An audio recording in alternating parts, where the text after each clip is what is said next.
जो विद्यालय पेयरिंग के बाद जो विद्यालय खाली पड़ते हैं उन्हें प्री प्राइमरी के रूप में विकसित करने और प्री प्राइमरी के साथ बाल वाटिका, आंगनवाड़ी केंद्रों को एक नई पोषण मिशन के अभियान के साथ, सीएम पोषण मिशन के साथ जोड़ने के लिए सरकार पूरी प्रतिबद्धता के साथ कार्य कर रही है।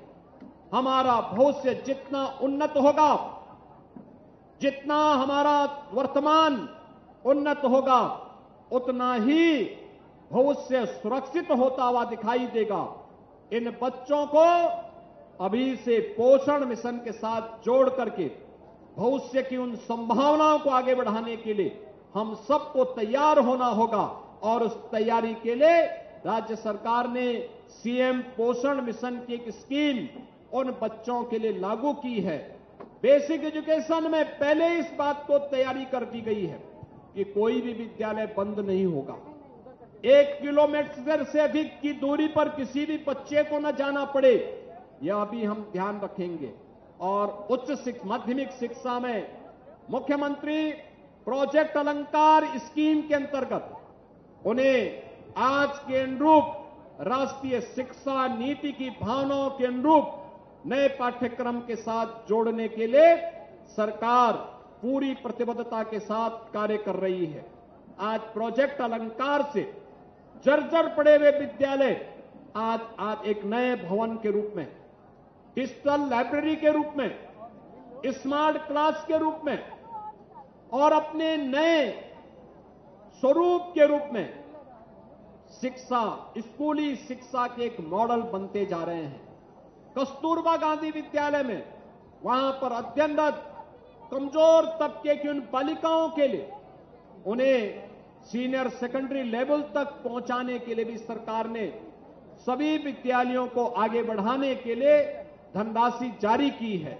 अनुसूचित जाति जनजाति के कल्याण के लिए सरकार पूरी प्रतिबद्धता के साथ कार्य कर रही है।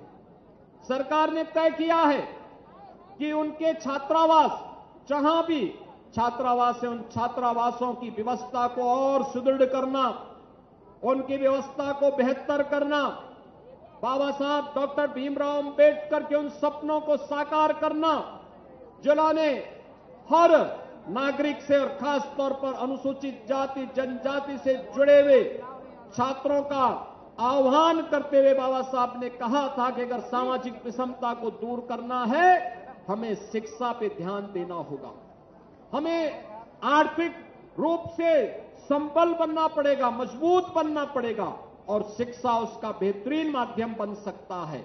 उनके छात्रावास बनाना, जहां छात्रावास नहीं है वहां पे छात्रावास के नए निर्माण को बाबा साहब की स्मृति को समर्पित करते हुए जहां सरकार कार्य कर रही है, वहीं सरकार ने यह भी तय किया है कि लखनऊ में बाबा साहब डॉक्टर भीमराव अंबेडकर जी की स्मृति में एक इंटरनेशनल सेंटर का निर्माण जो वर्तमान में चल रहा है, इस वर्ष से पूरा करते हुए बाबा साहब डॉक्टर भीमराव अंबेडकर के जीवन पर नए शोध को बढ़ावा देने के लिए उत्तर प्रदेश सरकार एक विशेष स्कॉलरशिप इस अवसर पर जारी करेगी। कामकाजी महिलाओं के लिए प्रदेश सरकार ने प्रदेश के अलग अलग जनपदों में श्रमजीवी छात्रावास के निर्माण के कार्यक्रम को आगे बढ़ाया है।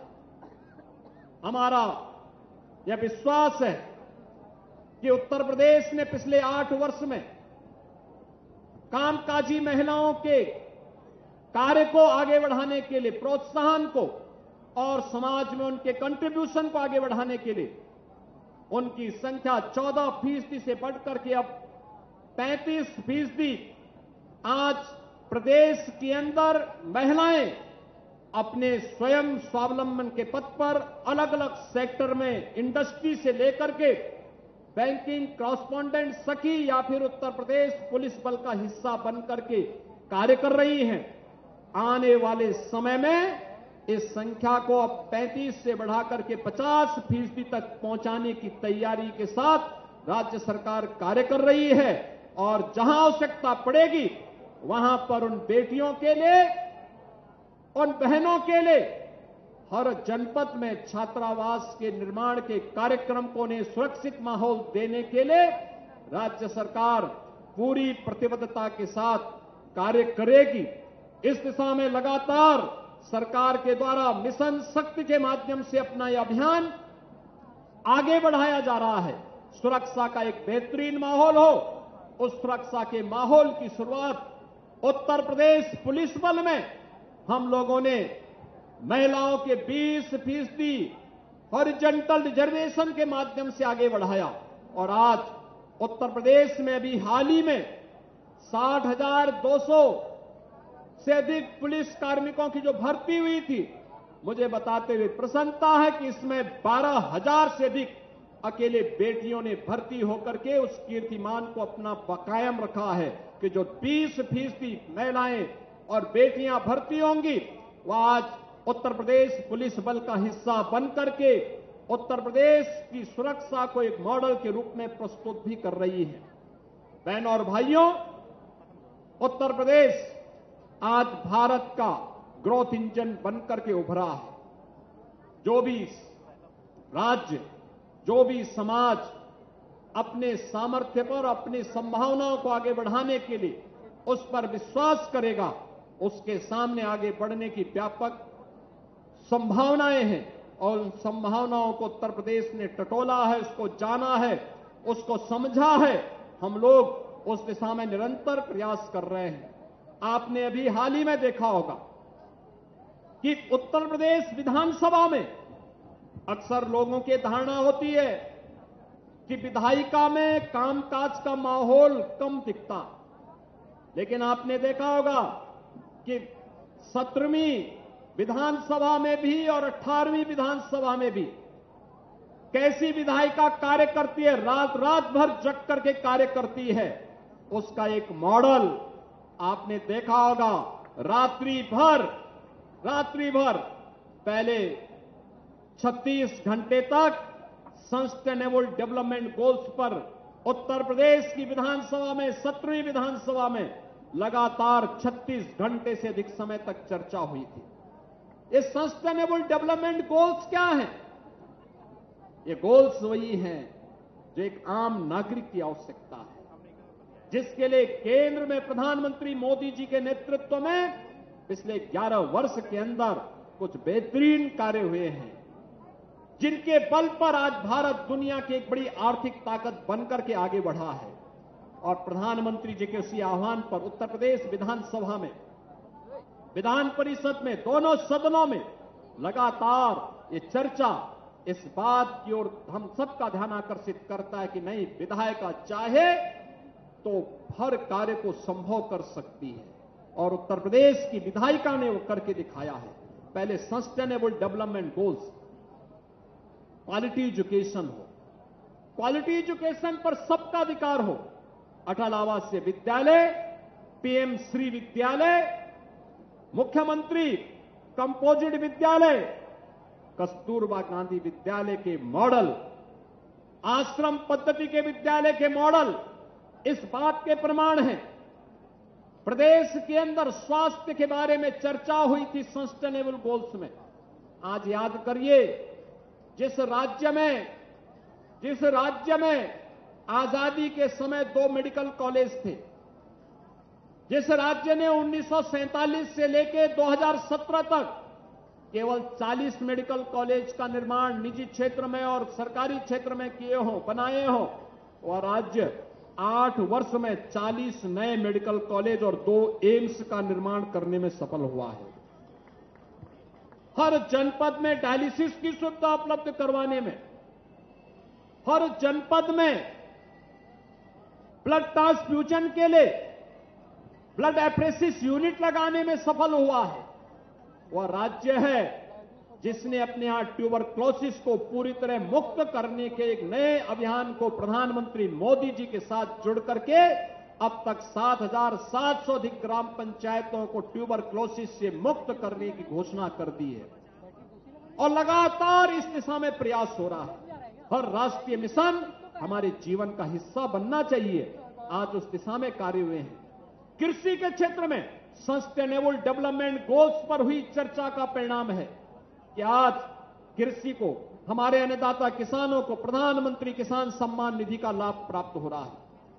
प्रधानमंत्री कृषि बीमा योजना का लाभ मिल रहा है। सॉइल हेल्थ की सुविधा प्राप्त हो रही है।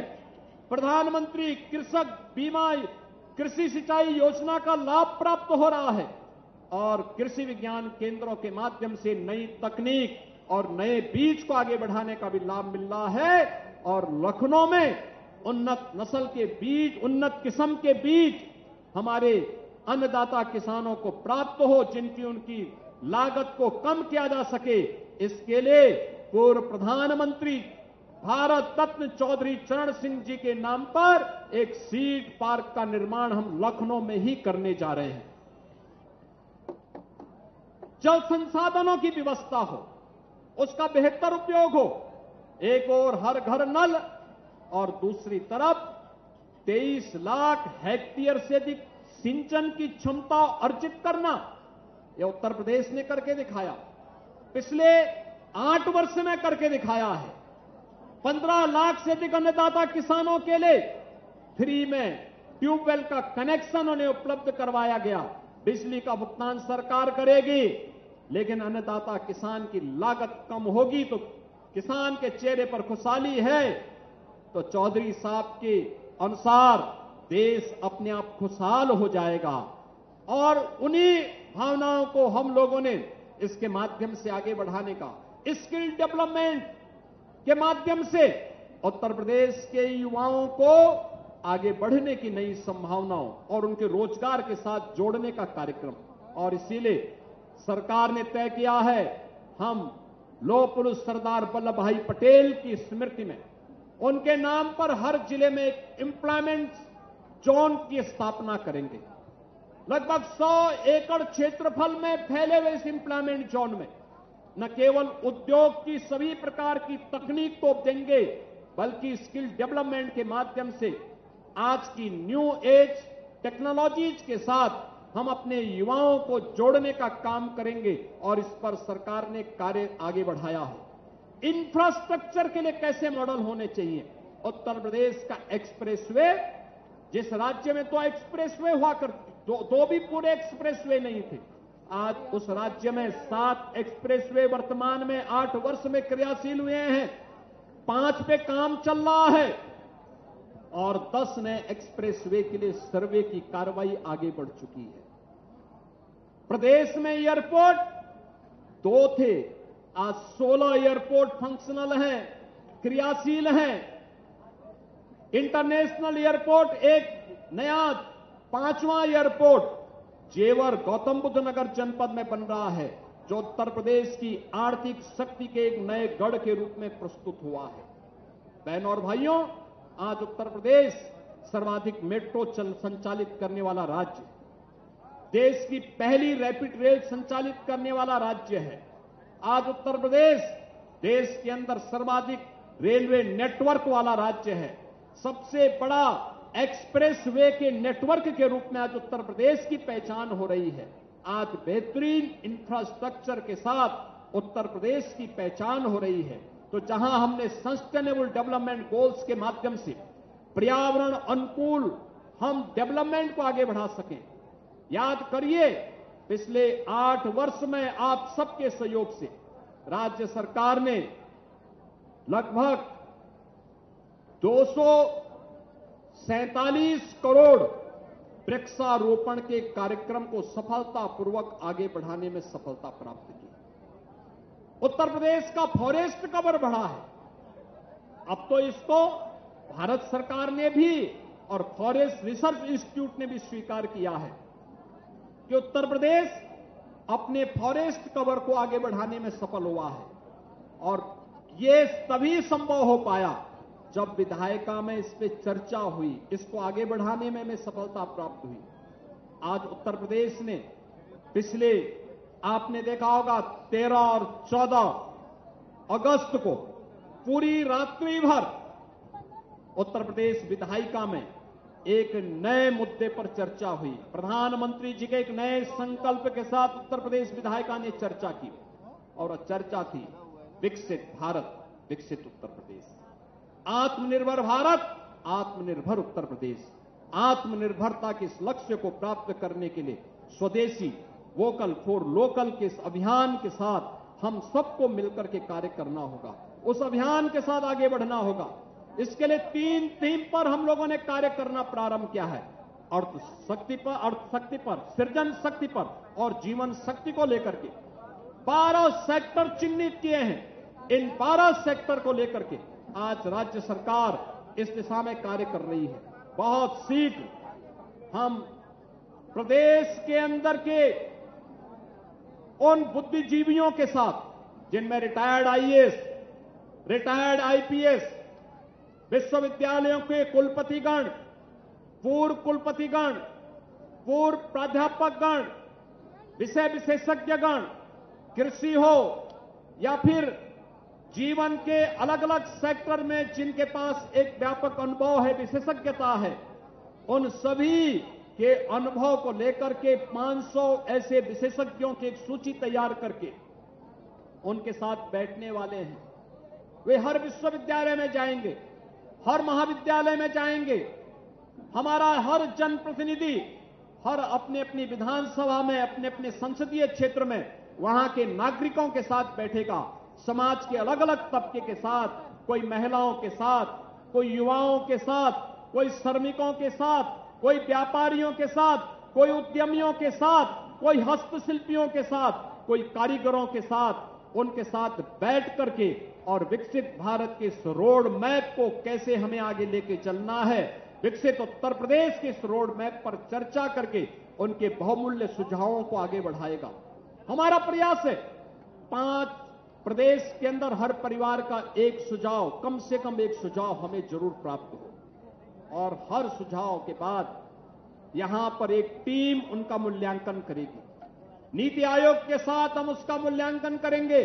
हर जनपद में प्राप्त होने वाले सुझावों में भी 3 सुझावों को हम सेलेक्ट करेंगे कि उस जनपद के लिए और प्रदेश के लिए इसकी क्या भूमिका होगी और उन्हें पुरस्कृत करने की भी घोषणा हम वहां पर करेंगे, उन्हें सम्मानित करेंगे। राज्य के अंदर ऐसे 5 महत्वपूर्ण सुझावों को हम चयन करके उनको भी पुरस्कृत करने का काम किया जाएगा, जिसके कारण आने वाले समय में अगले 3 महीने के अंदर उत्तर प्रदेश अपना विजन डॉक्यूमेंट बना करके विकसित भारत की तर्ज पर विकसित उत्तर प्रदेश के निर्माण के लिए 2047 तक देश की आजादी के शताब्दी महोत्सव पर उत्तर प्रदेश एक विकसित प्रदेश होगा। गरीबी उन्मूलन की दिशा में जीरो पॉवर्टी के लिए पिछले स्वाधीनता दिवस के अवसर पर हमने घोषणा की थी और मुझे बताते हुए प्रसन्नता है, प्रदेश के अंदर 15 लाख ऐसे परिवारों को हम लोगों ने चिन्हित किया है। उनको योजनाओं के साथ जोड़ने की कार्रवाई प्रारंभ हो चुकी है और बहुत शीघ्र इन 15 लाख लोगों को, हर परिवार के एक सदस्य को कोई न कोई रोजगार या नौकरी के साथ जोड़ने के कार्यक्रम को भी सरकार मजबूती के साथ आगे बढ़ाने का कार्य करने जा रही है। और मेरा मानना है आने वाले समय में उत्तर प्रदेश अपनी शॉर्ट टर्म, मीडियम टर्म और लॉन्ग टर्म प्लानिंग के तहत 29-30 तक गरीबी मुक्त उत्तर प्रदेश के लक्ष्य को प्राप्त करने में सफल होगा तो 2047 में विकसित भारत का विकसित उत्तर प्रदेश बन करके दिखाएगा, देश की अग्रणी अर्थव्यवस्था के रूप में अपने आप को प्रस्तुत करेगा। उत्तर प्रदेश को हम लोग आध्यात्मिक विरासत का और आधुनिक विकास के एक बेहतरीन संगम के रूप में प्रस्तुत करके दुनिया के सामने उत्तर प्रदेश के नागरिकों को आज के अनुरूप प्रस्तुत करने में सफल हो पाएंगे। आज के इस अवसर पर मैं आप सभी को देश की स्वाधीनता दिवस के 78 वर्ष पूर्ण होने पर जहां हम इस आयोजन के साथ जुड़ रहे हैं, वहीं हम सब के लिए यह वर्ष अत्यंत महत्वपूर्ण है और वह है कि देश की स्वाधीनता के 78 वर्ष पूर्ण होना और देश के संविधान को अंगीकार किए जाने के यह अमृत महोत्सव का वर्ष भी है।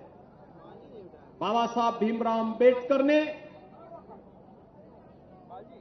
न्याय, समता और बंधुता के जिस उद्देश्य को लेकर के भारतवासियों को यह संविधान दिया था, यह संविधान अपनी देश के अंदर लागू होने के 75 वर्ष पूरे कर चुका है और 75 वर्ष की शानदार यात्रा के साथ भारत के संविधान ने हम सबको एकता के सूत्र में जोड़ने के जिस आह्वान के साथ हर भारतवासी का आह्वान किया है, हम सब बाबा साहब डॉक्टर भीमराव अंबेडकर के बनाए संविधान का सम्मान करते हुए, उनके प्रति आदर का भाव रखते हुए, उसके अनुसार अपने राष्ट्रीय कर्तव्यों के साथ जुड़े देश की स्वाधीनता दिवस का यह एक महत्वपूर्ण संकल्प हम सब उत्तर प्रदेश वासियों के लिए होगा।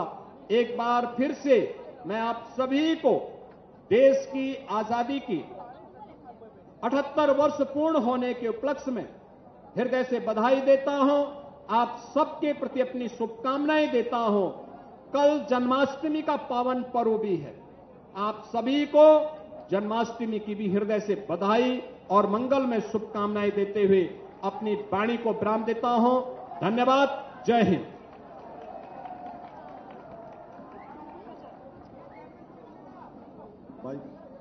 भारत माता की, भारत माता की। उत्तर प्रदेश के माननीय मुख्यमंत्री महोदय के इन आशीर्वचनों के पश्चात माननीय मुख्यमंत्री महोदय मंच के नीचे से इन तिरंगे गुब्बारों का आसमान में प्रक्षेपण करेंगे। एक प्रगतिशील उत्तर प्रदेश विकास के पथ पर आगे बढ़ता हुआ उत्तर प्रदेश और आज जिन शहीदों क्रांतिकारियों को सम्मानित किया गया उनको ओडीओपी का वस्त्र पहनाकर, अंग वस्त्र पहनाकर सम्मानित किया गया। और आज ये अद्भुत समय है, अद्भुत क्षण है। अंग है तेरे तिरंगे रंग जो, चक्र का वैभव अतुल है संग जो, शक्ति सौरभ सत्य के मानक सदा, हरित है सुख शस्य श्यामल सर्वदा, लक्ष्य है गति का स्वयं गतिमान है, ध्वज नहीं तू राष्ट्र का सम्मान है। विजयी विश्व तिरंगा प्यारा, झंडा ऊंचा रहे हमारा। माननीय मुख्यमंत्री महोदय के कर कमलों से ये तिरंगे रंग के गुब्बारे जो आकाश की ओर, आसमान की ओर, ऊंचाइयों की ओर जा रहे हैं, वो इस बात को प्रतिबिंबित कर रहे हैं कि पूरा भारतवर्ष और उत्तर प्रदेश आज प्रगति के पथ पर आगे बढ़ रहा है। विजयी विश्व तिरंगा प्यारा, झंडा ऊंचा रहे हमारा, सदा शक्ति बरसाने वाला, प्रेम सुधा सरसाने वाला, वीरों को हर्षाने वाला।